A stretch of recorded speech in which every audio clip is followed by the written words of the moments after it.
Bonjour à tous, c'est Baptiste, ingénieur produit chez Lone Rider. Dans ces vidéos, je vous montre nos produits, je vous montre leur développement et j'essaie de recueillir un maximum d'informations de votre part pour que nous, derrière, on puisse améliorer ces produits et vraiment vous fournir quelque chose qui vous correspond parfaitement. Aujourd'hui, on parle des feux additionnels et plus particulièrement du faisceau, de comment est-ce qu'on les branche. On commence maintenant.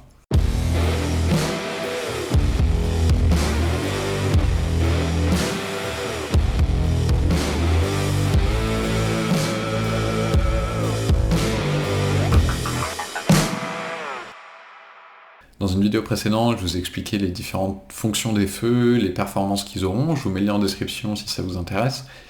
Et maintenant, on va regarder plus précisément comment on va les brancher et comment ils se connectent à la moto, parce que c'était une de vos questions qui était récurrente. Donc avant d'aborder le sujet de comment est-ce qu'on les branche, on va regarder comment est-ce qu'on les installe sur la moto. Donc on aura trois types de fixations, en tout cas au début, qui seront proposés. Il y aura, donc pour les GS, il y aura deux options. Il y aura les supports hauts qui permettent d'avoir les feux sous le bec de la moto. Donc c'est une grande patte de fixation qui vient se fixer sous le bec. On aura également des petites pattes de fixation qui viennent en lieu et place sur les crash bars d'origine, là où viennent se mettre les feux additionnels d'origine. Donc comme ça, vous pouvez les remplacer et mettre uniquement les nôtres. Et enfin, on aura un système de pinces universelles qui viennent se prendre sur les crash bars de différents diamètres, etc. Et du coup, que vous pouvez placer n'importe où sur n'importe quelle moto. Donc ensuite vient la question de comment est-ce qu'on connecte les feux à la moto. Donc là, on avait deux options. Soit on faisait un faisceau additionnel qu'on venait connecter du coup sur le plus, sur le moins de la batterie, et avec un interrupteur additionnel qu'on vient mettre sur le guidon, ou on utilisait le CAN de la moto, le CAN bus de la moto, pour avoir un système un peu plus propre. L'inconvénient principal du premier système, c'est que ça devient très vite un bazar sur la moto, parce que ça rajoute pas mal de fils. Faut trouver de la place sur le guidon pour mettre le commodo, et pour chaque moto, on a du coup des faisceaux qui sont un peu différents. Donc voilà, du coup ça allait être compliqué de proposer ces feux sur beaucoup de motos. Donc on a décidé de partir sur le système de CAN bus, qui est un système qui est beaucoup plus propre et plus facile à installer. Je vous explique tout de suite comment ça marche. Donc le CAN bus, globalement, c'est un réseau qui connecte l'ensemble de la moto et qui, contrairement aux plus anciennes motos, on n'a plus des fils qui vont mécaniquement entre chaque composant pour connecter l'ensemble. Ça passe tout à travers un réseau, et ce réseau-là permet de limiter en fait le nombre de fils et de récupérer des fonctions juste en se connectant sur le CAN bus. Donc là, l'avantage, c'est que ça nous permet, sur certaines motos par exemple, de brancher le petit boîtier sur le CAN de l'ABS ou sur le CU moteur, ou etc. On peut se brancher un petit peu n'importe où et à partir de ça, récupérer les données et les informations du commodo. Donc l'avantage, c'est que ça nous évite de rajouter des composants et puis surtout, ça nous fait beaucoup moins de fils à connecter. Donc pour faire ça, pour développer ça, c'est un système qui est assez complexe et sur lequel on n'a pas forcément l'expertise pour faire ça. Donc on a fait un partenariat avec X qui produit le EasyCAN et qui fournit également d'autres fournisseurs de feux.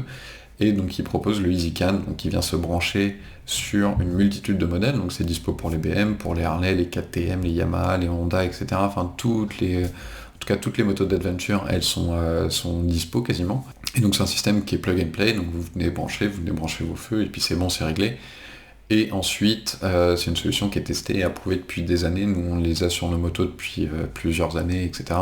Et on en est très content. Il y a une multitude de fonctionnalités à côté qui sont très intéressantes, parce que ça nous permet d'avoir différents modes et de pouvoir ajuster un petit peu tout, que ce soit l'intensité des feux, que ça soit les modes du type quand on klaxonne, ça va clignoter, quand on va mettre le clignot, on peut éteindre les lumières pour pas justement cacher la lumière du clignotant. Donc voilà, on a tout un tas de fonctions qui sont intéressantes.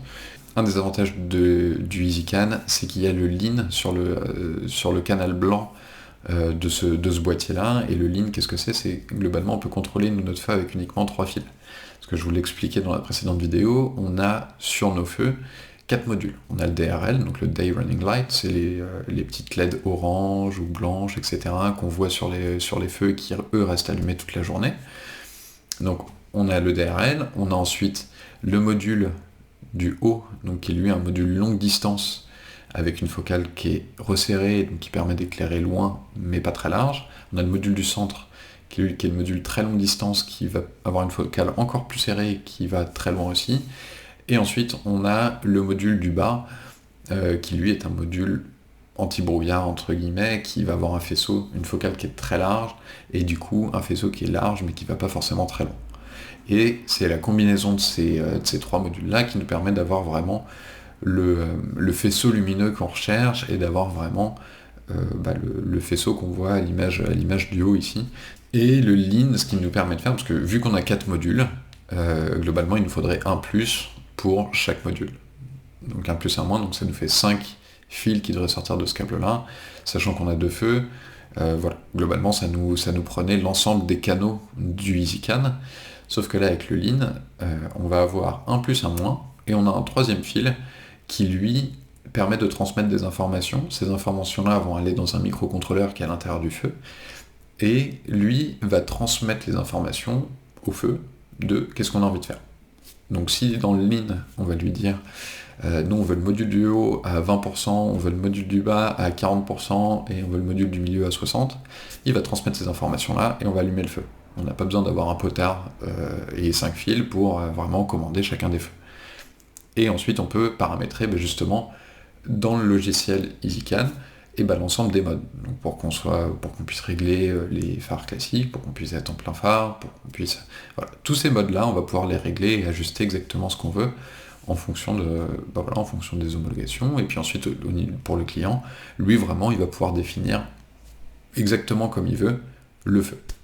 Et ensuite, pour résumer, comment on va installer les feux sur la moto. Donc on va commencer par brancher le EasyCAN sur son PC. On fait les mises à jour s'il y en a à faire, on installe le logiciel. Ensuite, on va brancher le EasyCAN sur la moto. Donc on va avoir le boîtier à brancher, ça dépend des motos, si c'est sur le boîtier ABS ou autre.